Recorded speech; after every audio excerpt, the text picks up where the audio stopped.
My name is David Anderson. I'm with the school's Office of Communications. I'm also on the sixth floor, just down the hall from Ray. This is what my office does, the school's website. Um, we write articles about your achievements, your research grants, the achievements of your trainees, if you train PhD students or master's students or even undergraduate students. Uh, But what I want to focus on for you today is what you can bring to the table as a new faculty member. So on the school's website is perhaps one of the most important things to any prospective student or trainee, and that is your faculty profile. um, and we have this at the school level, at the department levels, and if your department has divisions, it can also be broken out by the divisions. So I'm going to show you a couple folks who have been very good about keeping their profiles filled and up to date. And I'm going to start with Chelsea, who's in microbiology. Um, so this profile tells a prospective PhD student, for instance, a lot of things about Chelsea. She wrote this professional summary where she describes what she does in her lab. Uh, all of this information goes into ECV, which is something that Ray's office manages. He didn't mention that. It's got her history, her awards and honors. These first four tabs are things that you fill in when you put your information into ECV, right? So she's identified her areas of expertise. She has plugged in her grants so that we can see that she's currently funded and is somebody that could potentially take on PhD students. She's kept up to date with her research publications and her other professional memberships or presentations or service activities. So like I said, these first four tabs are things that Chelsea has done to help recruit students to the school and even potentially into her lab.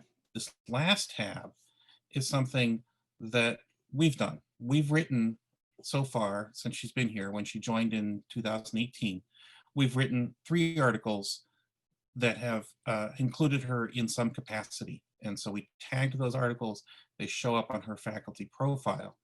And you can click through and see, if you read through this, you will find Chelsea in here somewhere. And she's listed right here under the related profiles. So that's an example of a basic sciences. This is a clinical faculty member, Bob Abloff. He's the program director for the Hand and Upper Extremity Fellowship in Orthopedics. And again, he's written this very detailed description of what he does and his philosophy about teaching, again, with his credentials. The research that he's done, his publications, and you can see that he's published as recently as 2019. The presentations and his activities. And then again, these are the things that we have put in for Bob. So when Bob joined the faculty in 2013, he got a mention there. And then when Bob was mentioned in a Buffalo News article in 2017, we got that information directly from the university. They send us an email every day with this kind of stuff. And we put it into the system and it shows up on his faculty profile. And the reason I show you Bob in particular is because this very same information shows up on the UBMD side. So this is the exact same view of Bob's profile, but this is what Bob's prospective patients would see. You can see that he's accepting new patients. You can see where his locations and insurance are. And UBMD brings in a slightly different set of information when it comes to the news that we have put into the website about Bob. So I know that Kimberly Wilkins was just literally appointed, and her faculty profile was created today. And this is what it looks like when your faculty profile is created and you've not had an opportunity to go in and put the information in. If you don't have a photo yet, you've been sent a letter that came from me and the dean that asks you to make an appointment to get a headshot. Come in and do that, and we will magically put your photo here, okay?